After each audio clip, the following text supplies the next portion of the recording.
Welcome back. Malappuram തിരൂരിൽ സപ്ലൈകോ ഗോഡൌണിൽ സൂക്ഷിച്ച ഭക്ഷ്യധാന്യങ്ങൾ കാണാതായ സംഭവത്തിൽ കടുങ്ങാത്തുകുണ്ടിയിലെ സപ്ലൈകോ ഗോഡൌണിൽ യൂത്ത് ലീഗിന്റെ പ്രതിഷേധം. ഉദ്യോഗസ്ഥരുടെ പങ്ക് അന്വേഷിക്കണമെന്നാവശ്യപ്പെട്ടാണ് പ്രതിഷേധം. Godown officer in charge youth league പ്രവർത്തകർ ഉപരോധിച്ചു. വിവരങ്ങളുമായി സമീർ ബിൻ കരീം ചേരുന്നു. സമീർ, വിശദാംശങ്ങൾ. സുഹൈല് മുസ്ലിം യൂത്ത് ലീഗിന്റെ ഉപരോധം ഈ സപ്ലൈകോ ഓഫീസിൽ തുടരുകയാണ്. തിരൂർ സപ്ലൈകോ ഗോഡൌണിൽ സൂക്ഷിച്ചിരുന്ന 2.25 കോടിയുടെ ഭക്ഷ്യധാന്യങ്ങൾ കൊള്ളയടിച്ചു പോയ എന്നുള്ള പരാതിയുടെ വിവരം പുറത്തുവന്നതിന് പിന്നാലെയാണ് നിലവിൽ യൂത്ത് ലീഗ് പ്രവർത്തകർ പ്രതിഷേധവുമായി ഇങ്ങോട്ടേക്ക് എത്തിയിരിക്കുന്നത്. ഏതാണ്ട് 15 മിനിറ്റോളമായി പ്രവർത്തകർ ഈ ഗോഡൌണിന്റെ ഓഫീസ് പൂട്ടിയിട്ടുകൊണ്ട് ഇവിടെ ഉപരോധിച്ചു കൊണ്ടിരിക്കുകയാണ്. പോലീസോ മറ്റുള്ളവരെ നിലവിൽ ഇതുവരെ ഇങ്ങോട്ടേക്ക് എത്തിയിട്ടില്ല എന്നുള്ള വളരെ പ്രധാനപ്പെട്ടതായിട്ടുള്ള ഒരു കാര്യം.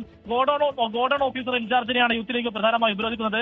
യൂത്ത് ലീഗ് പ്രവർത്തകർ പറയുന്നത് ഈ നിലവിൽ സസ്പെൻഡ് ചെയ്യപ്പെടുകയും ഒപ്പം തന്നെ കേസിൽ പ്രതികളുമായിരിക്കുന്ന ജീവനക്കാരാണ്. എന്നാൽ ഇതുമായി ബന്ധപ്പെട്ട് ഉന്നതതല ഉദ്യോഗസ്ഥർക്കാണ് ഈ കൊള്ളയിൽ പങ്കുള്ളത്. ജീവനക്കാരെ ബലിയാടാക്കി ഉദ്യോഗസ്ഥർ രക്ഷപ്പെടാനുള്ള ശ്രമമാണ് നടത്തുന്നത്. അതുകൊണ്ട് തന്നെ ഉദ്യോഗസ്ഥരുടെ പങ്ക് അന്വേഷിക്കണമെന്ന് ആവശ്യപ്പെട്ടുകൊണ്ടാണ് നിലവിൽ യൂത്ത് ലീഗ് പ്രതിഷേധവുമായി രംഗത്ത് വന്നിരിക്കുന്നത്. കഴിഞ്ഞ ഇതുമായി ബന്ധപ്പെട്ടുള്ള വാർത്ത ഇന്ന് 24 പുറത്തു വിടുകയാണ് ഉണ്ടായത്. അതായത് തിരൂർ സപ്ലൈകോയുടെ ഗോഡൌണിൽ സൂക്ഷിച്ചിരുന്ന 2.25 കോടിയുടെ ഭക്ഷ്യധാന്യങ്ങൾ കാണുന്നില്ല എന്നുള്ളതാണ് നിലവിൽ പരാതിയായിട്ട് ഡിപ്പോ മാനേജർ പോലീസിന് നൽകിയിരുന്നത്. ഇതിന്റെ അടിസ്ഥാനത്തിൽ 8 ഉദ്യോഗസ്ഥർക്കെതിരെ പോലീസ് കേസെടുക്കുകയും 8 പേരെ സപ്ലൈകോ സസ്പെൻഡ് ചെയ്യുകയും ചെയ്യുന്ന ഒരു സാഹചര്യമാണ് നിലവിലുള്ളത്.